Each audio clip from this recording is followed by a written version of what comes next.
Hello my dear friend, welcome to education point online. So friend, कैसे हैं आप लोग? आई होप बहुत अच्छे होंगे।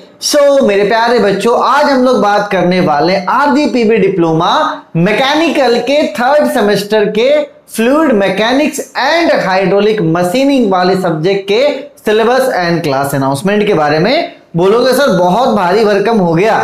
तो मेरे प्यारे बच्चों, ऐसा बच्चा जो अपना डिप्लोमा आरजीपीवी से कर रहा है, ठीक है, कहां से कर रहा है? आरजीपीवी से कर रहा है, जिसका ब्रांच मैकेनिकल है और अभी अभी अपने थर्ड सेमेस्टर में गए हो बेटा। तो थर्ड सेमेस्टर में जो सबसे इंपॉर्टेंट सब्जेक्ट है वो है fluid mechanics and hydraulic machining. तो आज इसी fluid mechanics and hydraulic machining के सिलेबस और क्लास अनाउंसमेंट के बारे में इस वीडियो में आज हम लोग बात करने वाले हैं। तो भैया नाम देख लो कितना बड़ा है ना? तो कंफ्यूज नहीं होना है। सिविल वाले बच्चे मत रोइए, सिविल का भी क्लास आ जाएगा, तो घबराना नहीं है। तो थर्ड सेमेस्टर में बेटा देखो, इतना बड़ा नाम लेना पॉसिबल नहीं है। हम लोग इसको एफएम से मानेंगे। क्या मानेंगे? एफएम।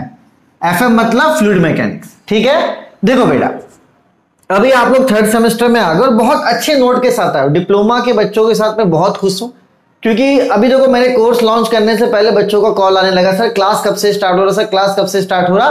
तो एक पॉजिटिव नोट है कि एग्जाम खत्म हुआ है और बच्चे अब पढ़ना चाह रहे हैं। मैकेनिक्स के साथ भी बहुत अच्छा हुआ, बच्चों ने मेहनत करा, मैकेनिक्स का एग्जाम अच्छा गया। तो यहां से हमें यह समझ में आ रहा है कि अगर आपके साथ कोई मेहनत करेगा और आप मेहनत करोगे तो कोई भी चीज इजी और टफ नहीं है। जैसे मैकेनिक्स जैसे सब्जेक्ट में किसी भी डिप्लोमा के बच्चे का कॉल नहीं आया, सारी चीजें उसे समझ में आई थी बेटा। तो अपन एक पॉजिटिव नोट के साथ चल रहे हैं। बस अब आपको क्या है, यहां पे डीमोटिवेट नहीं होना है। आपने फर्स्ट डे का एग्जाम दिया, अगर एक आध पेपर आपका बेकार भी गया हो, रिजल्ट जैसे आएगा आप मुझे बताना, तो उसको अपन को किस तरीके से डील करना वो हम लोग बात करेंगे, ठीक है। चलिए तो टॉपिक पे वापस आते हैं बेटा। टॉपिक ये है कि सर ये फ्लूइड मैकेनिक्स हमें पढ़ना है थर्ड सेमेस्टर में, सर इजी है या टफ है ना? कोई भी सब्जेक्ट स्टार्ट होता है तो यही सोचते हैं ना कि सर इजी है या टफ है। तो मैं एक बात बोलूंगा बेटा कि अगर हम अच्छे से पढ़ेंगे, प्रॉपर नोट्स बनाकर पढ़ेंगे, तो ये सब्जेक्ट हमारे लिए क्या है? इजी है। और अगर हम लोग लापरवाही करेंगे बेटा तो ये सब्जेक्ट हमारा क्या है? टफ है। देखो बहुत ऐसे डिप्लोमा के बच्चे हैं जो आगे चल के जेई का एग्जाम देते हैं, और आप बिलीव नहीं करोगे बेटा, फ्लूइड मैकेनिक्स का जो पार्ट है ना जेई में, वो बहुत ज्यादा होता है। तो आपको सिर्फ ना आरजीपीवी के एग्जाम को पास करने के लिए पढ़ना है, आप अपना मोटिव बनाओ कि आगे आपको कंपटीशन एग्जाम में भी बैठना है, और जब आप इंटरव्यू में बैठोगे तो यहां से भी सवाल आता है। तो ये आपका बहुत इंपॉर्टेंट सब्जेक्ट है। तो सिर्फ पास करने के लिए नहीं पढ़ना बेटा, नॉलेज को गेन करने के लिए हमें पढ़ना है, ठीक है। चलिए तो सिलेबस की बात करते हैं मेरे प्यारे बच्चों। तो सिलेबस में देखो सबसे पहला यूनिट है और उसमें सबसे पहला जो चैप्टर है वो है प्रॉपर्टीज ऑफ फ्लूइड, ठीक है। इस चैप्टर में अपन को इतने सारे टॉपिक पढ़ने हैं बेटा, और इसी में जो दूसरा चैप्टर है, इसी का जो दूसरा चैप्टर है वो है fluid pressure and pressure measurement, ठीक है। तो ये दो चैप्टर आपको पढ़ना है, ठीक है। यूनिट 1 में दो चैप्टर है, पहला प्रॉपर्टीज ऑफ फ्लूइड और दूसरा आपका fluid pressure and pressure management. तो यहां पर क्या है, इसमें थोड़ा थ्योरी भी है, ठीक है, और प्लस क्या है आपका न्यूमेरिकल भी है। तो दोनों का मिक्सअप है यहां पे। तो पहले वाले यूनिट में थ्योरी भी है और आपका न्यूमेरिकल भी है। अच्छे से पढ़ेंगे, एक एक चीज को अच्छे से समझेंगे कि एब्सोल्यूट प्रेशर क्या होता है, एटमॉस्फेरिक प्रेशर क्या होता है, गेज प्रेशर क्या होता है, वैक्यूम क्या होता है, कि कोई अगर आपसे पूछ दे तो आप उसे बता पाओ। ऐसा नहीं पढ़ना है कि रट्टा मारे एग्जाम में जाकर पास हो गए। पास तो सब हो जाओगे, नो डाउट पास सभी लोग हो जाओगे, लेकिन यहां पर नॉलेज गेन करना बहुत अच्छे नोट के साथ अपन स्टार्ट कर रहे हैं। मैकेनिक खत्म हुआ लास्ट में, लेकिन बहुत पॉजिटिविटी के साथ खत्म हुआ। आपका सेकंड सेम बहुत पॉजिटिव रहा है, थर्ड सेम आप अच्छे से मेहनत करो ना, आपका यहां से क्या हो सकता है, लाइफ चेंज हो थोड़ा सा आप अच्छे डायरेक्शन में जाओ, क्योंकि अब आप हो चुके हो सीनियर। क्या हो चुके हो? सीनियर हो चुके हो। तो भैया यूनिट 1 में दो चैप्टर आपको पढ़ना है, ठीक है। चलिए आते हैं यूनिट नंबर 2 में। यूनिट नंबर 2 आपका फ्लूइड फ्लो है। तो ये थोड़ा सा बड़ा है ना। इसमें भी आपके दो चैप्टर, इसमें है ना, इस वाले में इसमें दो चैप्टर आपको पढ़ना है, एक चैप्टर नहीं है। इसमें टोटल आपके दो चैप्टर हैं, काइनेमैटिक्स भी है ठीक है, काइनेमेटिक्स भी है एंड आपका डायनेमिक्स भी है, तो इसमें आपको 2 चैप्टर पढ़ना है यूनिट 2 के इसमें। ठीक है, और ये आपका एक अलग चैप्टर है फ्लो थ्रू पाइप्स। ठीक है, इसमें क्या है बेटा, आपका न्यूमेरिकल है भर भर के।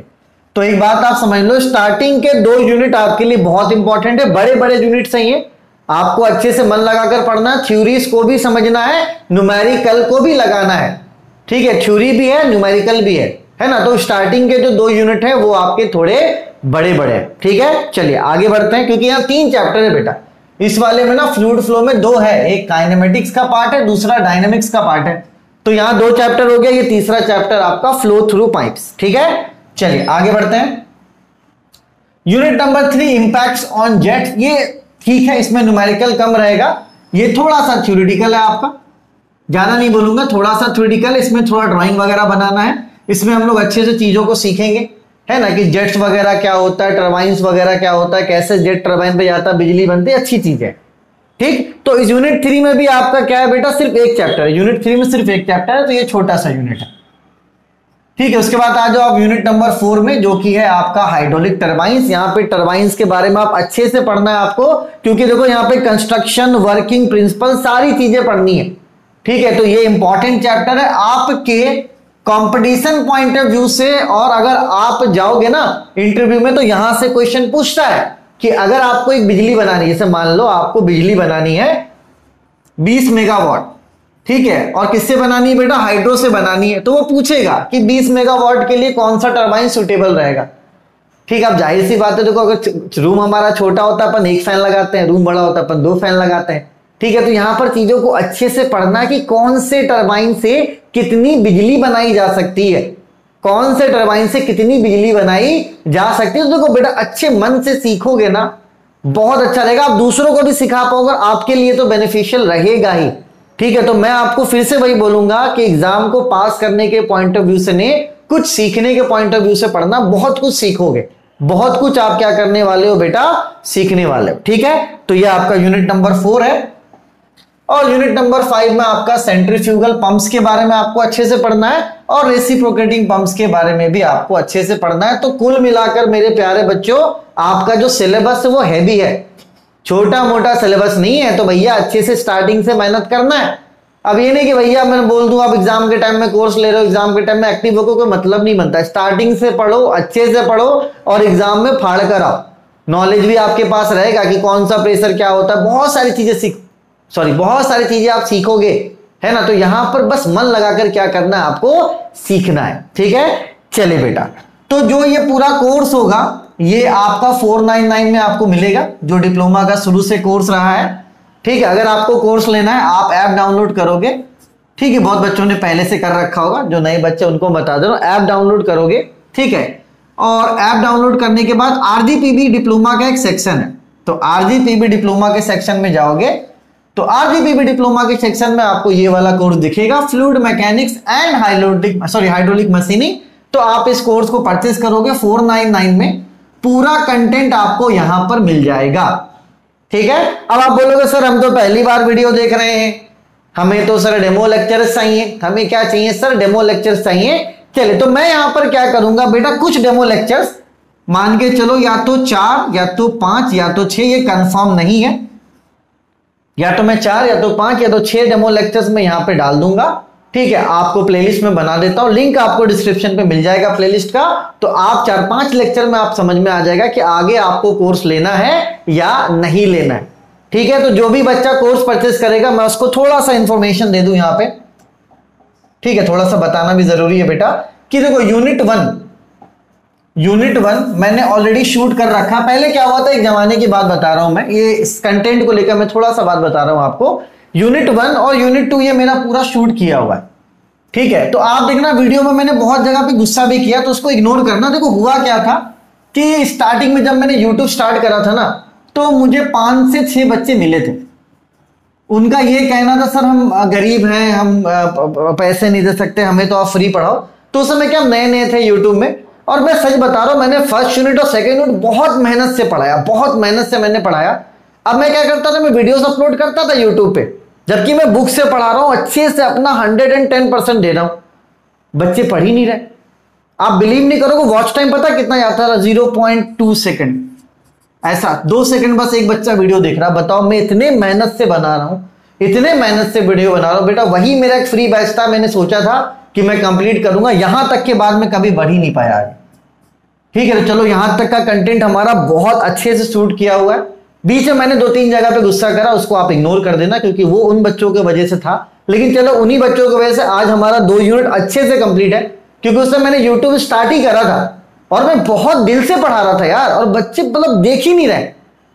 5 बच्चे उन्होंने स्टार्ट करवाया, सर हम तो पढ़ेंगे सर, हम मतलब सप्ताह में 2 वीडियो मैंने प्रॉमिस करा था, 2 वीडियो मैं बना के डालता था, देखते ही नहीं थे। लास्ट में ये बैच क्या हो गया, बंद हो गया। ठीक है, तो वहां पर आप चलिए मानकर चलिए स्टार्टिंग के ये जो यूनिट है। अब देखो एक बात समझना, मैं चाहता तो इसे मैं रीशूट कर सकता हूं, लेकिन उस समय क्या था, मेरे पास बहुत टाइम था, मैंने बहुत अच्छे से चीजों को पढ़ाया। 5 चैप्टर मैंने बहुत अच्छे से पढ़ाया बेटा। ये आपका पहला चैप्टर, ये आपका दूसरा चैप्टर, इसमें तीसरा चौथा चैप्टर, 2 चैप्टर, ये 5 चैप्टर मैंने बहुत मन से पढ़ाए थे, बहुत दिल से पढ़ाया था, लेकिन इसका कोई भी रिस्पॉन्स नहीं रहा। लास्ट मैंने यूट्यूब से वीडियो हटा दिया है। ठीक है, क्योंकि अब यार वो हिम्मत नहीं रहा मेरे अंदर कि बच्चा, फिर क्या, मुझे पता बच्चा एग्जाम टाइम में ही पढ़ने वाला है ना, तो अभी कितना भी आप मेहनत कर दो यूट्यूब पे, वो एग्जाम टाइम में ही पढ़ेगा, तो यार क्या मतलब बनता, आपकी मेहनत की कदर ही नहीं होगी ना। आप 6 महीने मेहनत करो, उसकी कदर कितनी होगी, सिर्फ 2 रातों के लिए। तो भाई वो सब काम नहीं करना। 2 यूनिट मेरा पहले से शूट है, अब बस मुझे यहां से यूनिट नंबर 3, 4 और हमको 5 कंप्लीट करना है। ठीक है, आपका पूरा यूनिट कंप्लीट हो जाएगा। तो जो पुराने लेक्चर्स हैं, उन पुराने लेक्चर्स में मैं 5-6 लेक्चर्स डाल दूंगा। अगर आपको समझ में आए तो आप पूरा कोर्स लेकर पढ़ सकते हो, घबराने की जरूरत नहीं है। बस पुराने लेक्चर्स हैं, मजेदार हैं लेकिन। ठीक है बेटा, चले, तो अगर आपको डेमो लेक्चर्स चाहिए तो डेमो लेक्चर्स आप जाके एंजॉय कीजिए। और जो बच्चा मुझसे पहले पढ़ चुका, मैं तो बोलूंगा बेटा आप सीधे कोर्स लो और पढ़ना स्टार्ट करो। डेमो के चक्कर मत लो, क्योंकि डेमो आने में भी टाइम लगेगा, है ना, जो भी टाइम लगे। लेकिन अगर आप मुझसे पढ़ चुके हो, आप कोर्स लेके पढ़ो। 499 का कोर्स है, अच्छे से पढ़ाएंगे बेटा, एकदम आपको तकलीफ नहीं होगी, ये मेरा प्रॉमिस है। जैसे मैंने मैकेनिक्स पढ़ाया था, उसी तरीके से मैं ये भी पढ़ाऊंगा। मैथ्स भी आप पढ़ चुके हो, तो घबराना नहीं, बस मेहनत करना है। ठीक है, चलिए, तब तक अपने और अपनों का खूब ख्याल रखें। पुराने वाले सर से पढ़ लें, 2-3 साल पहले वाले सर से, उसके बाद तो मैं पढ़ाऊंगा। ठीक है, चलिए, तब तक के लिए take care, bye bye, Tata.